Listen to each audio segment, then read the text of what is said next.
आखिर क्यों मोदी और शाह राहुल गांधी से डर गए जो पुणे में 14 दिन का कर्फ्यू लग गया? दोस्तों सीधा सवाल है, अगर युवाओं से बात करना गुनाह है तो इस देश में कौन सी बात जायज है?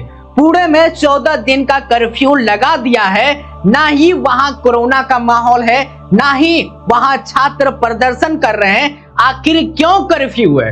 क्योंकि 22 अगस्त को राहुल गांधी वहां युवाओं से मिलने वाले हैं। हाँ, उन्हीं युवाओं से जो जंतर मंतर पर प्रोटेस्ट कर रहे थे। नाम रखा है छात्रों की गूंज। चलो सीधी बात करते हैं बिना घुमाए। तो बीजेपी को इतनी मिर्ची क्यों लग रही है, इतना डर क्यों है? एक आदमी जो पीएम भी नहीं है वो छात्रों से बात करेगा, उससे सरकार की कुर्सी हिल रही है क्या? आज हम इसका बड़ा खुलासा कर देंगे। नमस्कार, मेरा नाम है सोनू और आप देख रहे हैं पॉलिटिकल सच्चाई। जो भी बातें होगा सच के साथ होगा। पहले पूरे का खेल समझो। महाराष्ट्र में सरकार किसकी है? बीजेपी की। मुख्यमंत्री कौन है? देवेंद्र फडणवीस। उनकी पुलिस ने आर्डर निकाला है, अगले 14 दिन तक 5 से ज्यादा लोग एक जगह नहीं हो सकते। ये क्या है? ये लोकतंत्र या अंग्रेजों का राज? और ये आर्डर तब आया जब राहुल गांधी का प्रोग्राम फिक्स हो गया। कांग्रेस की सुप्रिया श्रीनेत ने इनका मुंह तोड़ जवाब दिया है। सुनो उनका बयान क्या है। पुणे में बीजेपी सरकार ने 14 दिन का बैन लगा दिया है। इतना डर है, कब बाज आओगे अपनी ओछी टूटी हरकतों से? छात्रों की गूंज का कार्यक्रम होगा, राहुल गांधी और युवाओं आएंगे और तुम भाजपाई, उन्होंने पूरा का चिट्ठा खोल दिया है। पहला प्रोग्राम कोटा में हुआ, राजस्थान की बीजेपी सरकार ने जगह बदली, छात्रों को रोका, बगल में दूसरा प्रोग्राम लगाकर अगड़ा डाला, तीसरा प्रयागराज में हुआ, उत्तर प्रदेश की बीजेपी सरकार ने परमिशन कैंसिल कराई, अंत तक तंग किया और अब पुणे में 14 दिन का बैन। मतलब ये कोई गलती नहीं है, ये पैटर्न है मोदी शाह की पार्टी का पैटर्न। जहां राहुल गांधी जाएंगे वहां रोको टोको बैन लगाओ। क्यों? क्योंकि राहुल गांधी वहां भाषण नहीं देते, वो छात्रों को माइक देते हैं और छात्र जब बोलते हैं तो वो नौकरी मांगते हैं, पेपर लीक पर सवाल पूछते हैं और ये सवाल बीजेपी को जहर लगते हैं। अब आओ दूसरे कांड पर। जंतर मंतर पर 20 जुलाई को दिल्ली में छात्र पीटे गए, नीट पेपर लीक के खिलाफ आवाज उठा रहे थे। पुलिस ने वार्ता की, पूरे देश में छात्रों पर एफआईआर ठोक दी गई। फिर क्या हुआ? जब देश भर में गुस्सा फूटा तो सरकार डर गई। 25 जुलाई को जेपी नड्डा और जितेंद्र सिंह सामने आए, बोले हम सारे एफआईआर वापस लेंगे, जिन परिवारों के बच्चों की जान गई है उनको इज्जत वाला मुआवजा देंगे। वादा किसके सामने किया? पूरे देश के सामने, मीडिया के सामने। अब सुप्रीम कोर्ट में सुनवाई हुई। कोर्ट ने क्या कहा? कोर्ट ने 3 बार कहा लिस्ट लाओ, वो लिस्ट लाओ जिसमें छात्र के नाम है। हम आर्टिकल 142 लगाकर एक झटके में सारे केस खत्म कर देंगे। कोर्ट ने यह भी कहा है अगर कोई हार्ड क्रिमिनल है जिस पर रेप, मर्डर, डकैती का केस है उसको अलग रखो, हम उसको नहीं छोड़ेंगे, लेकिन जो शक्तिपूर्वक छात्र है उसकी लिस्ट दो। लेकिन नरेंद्र मोदी की सरकार लिस्ट ही नहीं दे रही है, टामलटोल खेल रही है। इस पर काकरोच जनता पार्टी के चीफ प्रवक्ता सौरभ दास ने जो बोला है वो हर युवाओं को सुनना चाहिए। आज सुप्रीम कोर्ट में एक बहुत इंपॉर्टेंट हियरिंग हुई थी, जो जुलाई 20 को जंतर मंतर में और जंतर मंतर के पास जो बर्बरता हुई थी युवाओं के साथ, छात्रों के साथ, उसके बारे में बहुत सारे पिटिशंस आए थे सुप्रीम कोर्ट में इन्वेस्टिगेशन मांगते हुए पुलिस के खिलाफ। उससे ही रिलेटेड आज एक महत्वपूर्ण हियरिंग थी सुप्रीम कोर्ट में, उसमें मैं भी शामिल था, हमारी जो लीगल अफेयर्स हेड है रत्ना सिंह वो भी मौजूद थी। आज जो पिटिशनर्स थे उन्होंने सुप्रीम कोर्ट के सामने एक बहुत इंपॉर्टेंट स्टेटमेंट दिया। उन्होंने बोला कि सुप्रीम कोर्ट ने लास्ट हियरिंग में एक ऑप्शन दिया था कि अगर एफआईआर्स सारे प्रोटेस्टर्स के खिलाफ क्वॉश करने हो एंड अगर सरकार ने ऐसा गारंटी दिया है तो सारी सरकारें जो बीजेपी एनडीए की सरकारें हैं वो फ्री है वो करने के लिए, विड्रॉ करने के लिए एफआईआर। कोर्ट ने एक और ऑप्शन दिया। कोर्ट ने बोला कि हम सुप्रीम कोर्ट के तरफ से आर्टिकल 142 जो होता है कंप्लीट जस्टिस करने के पावर्स, उसको यूज करके सारे एफआईआर्स को हम सुप्रीम कोर्ट के तरफ से सब एक साथ ही क्वॉश कर सकते हैं अगर आप चाहे तो आज जो पेटिशनर के साइड से लॉयर थी वृंदा ग्रोवर जी, उन्होंने एक स्टेटमेंट दिया, बोला कि सुप्रीम कोर्ट को आर्टिकल 142 पावर यूज करके सारे जो एफआईआर्स है प्रोटेस्टर्स के खिलाफ वो क्वॉश कर देना चाहिए एक बार में। तो एक झटके में सारे एफआईआर देश भर में वो समाप्त हो जाते। साथ साथ वृंदा ग्रोवर जी ने यह भी बोला कि सरकार को भी इस पे कोई भी ऑब्जेक्शन नहीं होना चाहिए, क्योंकि जुलाई 25 को जब हम लोगों ने प्रोटेस्ट कॉल ऑफ किया था तो पूरे देश भर के सामने नेशनल मीडिया के थ्रू हमारे साथ बैठ के प्रेस कॉन्फ्रेंस में जो सरकार के रिप्रेजेंटेटिव्स थे जेपी नड्डा जी और जितेंद्र सिंह जी ने एक्सेप्ट किया था सारे डिमांड्स। उसमें यह भी डिमांड था कि एफआईआर स्क्वॉश होंगी और कॉम्पनसेशन मिलेगा, सारे फैमिलीज को एक ऑनरेबल कॉम्पनसेशन मिलेगा। सरकार का यह बोलना था कि हम सोचेंगे इसके बारे में, हम देखेंगे कि कैसे हो सकता है। सुप्रीम कोर्ट तक आज सुप्रीम कोर्ट के जजेस ने 3 बार बोला सारे स्टेट्स को एक एफआईआर का लिस्ट दे दीजिए, उसमें जो बहुत संगीन अपराध के क्रिमिनल्स हैं, अगर ऐसे कोई असामाजिक तत्व आए थे, हार्डेंड क्रिमिनल्स जिनके खिलाफ रेप, मर्डर, डेकॉइटी ये सब लगाए, तो उनके एफआईआर एक सेपरेट कर दीजिए एंड जो प्रोटेस्टर्स के खिलाफ एफआईआर है उसकी आप लिस्ट दे दीजिए। जब वो लिस्ट मिल जाएगी हम लोग सारे एफआईआर को क्वॉश कर देंगे। सौरभ दास ने कहा अगर सिलिमिनेटर जनरल तुषार मेहता हाँ बोल रहे हैं तो कोर्ट में एक्शन भी लेना चाहिए ना।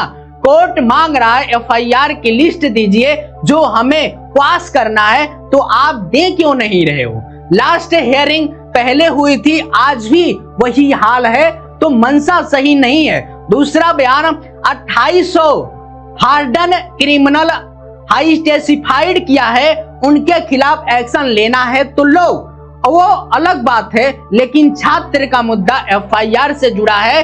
आप कोर्ट में हाँ भी बोल रहे हो और एक्शन के टाइम पर ना भी बोल रहे हो, हेजिटेसी दिखा रहे हो, तो आपकी मंशा नहीं दिखती। और तीसरा सबसे तीखा बयान, डिले टैक्टिक्स मत खेलिए, हम लोगों के साथ अपने पूरे देश के साथ विश्वासघात किया है। सीधा आरोप है मोदी सरकार पर वादा खिलाफी का, धोखाबाजी का। सोचो, एक तरफ अमित शाह की पुलिस छात्रों पर लाठी मारती है, एफआईआर करती है, दूसरी तरफ मोदी जी के मंत्री वादा करते हैं वापस लेंगे, तो तीसरी तरफ कोर्ट में सरकार चुप हो जाती है। ये क्या है? ये युवाओं का बेवकूफ बनाना नहीं तो क्या है। और अब तीसरा बम फूटा है बिहार में, पटना में गर्दनी बाग में छात्र जमीन पर बैठ गए हैं। मामला क्या है? TRE-4 सरकार ने बोला 32,388 पद है, फाइनल बीपीएससी में वो भेज दी है, लेकिन विज्ञापन कहाँ है? महीनों से विज्ञापन नहीं आया। छात्र ने दिलीप कुमार से साफ बोला है हम अनिश्चितकालीन धरना पर बैठ रहे हैं, 3 दिन तक बैठेंगे, खाना पीना भी लेंगे। 3 दिन में अगर TRE-4 का विज्ञापन नहीं आया और हाजिरी बाकी मांगे नहीं मानी तो 21 तारीख से आमरण अनशन शुरू करेंगे। उनकी मांगे क्या है सुनो, ये हर बेरोजगार की मांग है TRE का 4 विज्ञापन तुरंत निकालो, सारे विषयों में पूरे पद हो, एक ही बार में परीक्षा लो, 1 कैंडिडेटेड 1 और रिजल्ट लागू करो। BSSC CGL 4 inter level BSO की जो भर्ती सालों से सड़ रही है उसको चालू करो, लाइब्रेरियन की भर्ती निकालो, दरोगा सिपाही AE को डेट बताओ, हर परीक्षा में पारदर्शिता लाओ, पेपर लीक बंद करो। ये कोई बड़ी मांग नहीं है क्या? ये तो है हक का, लेकिन बीजेपी इस पर बात नहीं करेगी। बीजेपी बात करेगी तो हिंदू खतरे में है। वंदे मातरम बोलो, हिंदू मुस्लिम करो, क्यों? अगर क्योंकि युवा नौकरी पर बात करेगा तो मोदी जी इस पर सवाल पूछेगा 12 साल में आपने क्या किया है, और जब सवाल पूछा जाता है तो बीजेपी गाली उतर आती है। याद है जंतर मंतर पर नितिन नवीन ने, कंगना रतौर ने छात्रों को क्या क्या कहा? किसी ने कहा दहशतगर्द की भी टीम है, किसी ने कहा जनरेशन गटर है, और एक तो हद ही हो गई। कुमार विश्वास इस आदमी ने कहा काकरोच पर हम हीट लगाएंगे। अरे शर्म करो, वो छात्र हैं, तुम्हारे घर के बच्चे जैसे हैं, उन पर हीट लगाओगे, ये तुम्हारी सोच है। ये वही कुमार विश्वास है जो मंच पर कविता सुनाता है, आज बीजेपी की गोद में बैठकर छात्रों को हिंसा को सही ठहराता रहता है। अब फर्क देखो, झारखंड में भी छात्र बैठे थे, वहां हेमंत सोरेन की सरकार है, उसने छात्रों को गाली नहीं दी। और राहुल गांधी ने एक मैसेज दिया और हेमंत सोरेन ने सीबीआई जांच छोड़कर बाकी सारे मांगे मान लिए। छात्र नेता देवेंद्र महतो ने अनशन तोड़ दिया। एक तरफ संवाद, दूसरी तरफ लाठी और गाली। फर्क साफ है, तो बीजेपी युवा विरोध है या नहीं, आप खुद तय करो। कोटा में रोका, देहरादून में रोका, प्रयागराज में रोका और पुणे में कर्फ्यू लगा दिया गया है। जंतर मंतर में पीटा, एफआईआर किया, वादा करके मुकर गए। बिहार में भर्ती नहीं निकल रहे हैं, छात्र धरने पर हैं। यह है इनका युवाओं का प्रेम, यह है इनका 56 इंच की छाती।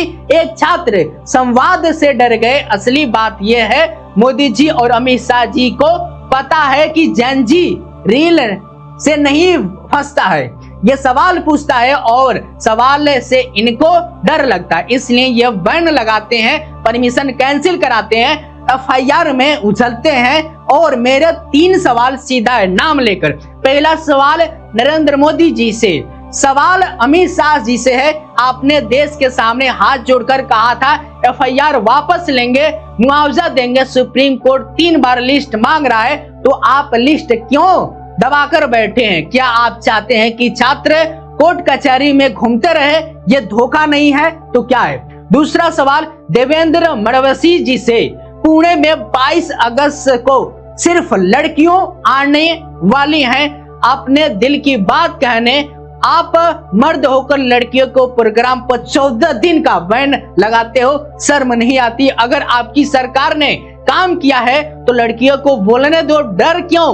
और तीसरा सवाल राहुल गांधी जी से, आप छात्र की गूंज कर रहे हो, ठीक है, लेकिन बिहार में जो छात्र 21 तारीख की आमरण अनशन पर बैठने वाले हैं, उनके लिए क्या आप करोगे? क्या आप सिर्फ मिलना काफी है या आप संसद में पेपर लीक पर कड़ा कानून और भर्ती कैलेंडर के लिए लड़ोगे? और आखिरी सवाल आपसे, जो ये वीडियो देख रहे हैं, जो ये सुन रहे हैं, क्या एक सरकार को छात्र को इतना डराना चाहिए कि उसे कर्फ्यू लगाना पड़े? और अगर सरकार सच में युवाओं के साथ है तो वो एफआईआर की लिस्ट कोर्ट में क्यों नहीं दे रही है? कमेंट में लिखो, खुल के लिखो, और ये बात आपको बताना होगा कमेंट में, क्या है सच्चाई दोनों तरफ से। दोस्तों वीडियो को शेयर करिए, लाइक करिए, और जो हमारे पेज को फॉलो नहीं किए फॉलो कर लीजिएगा। जय हिंद, जय भारत।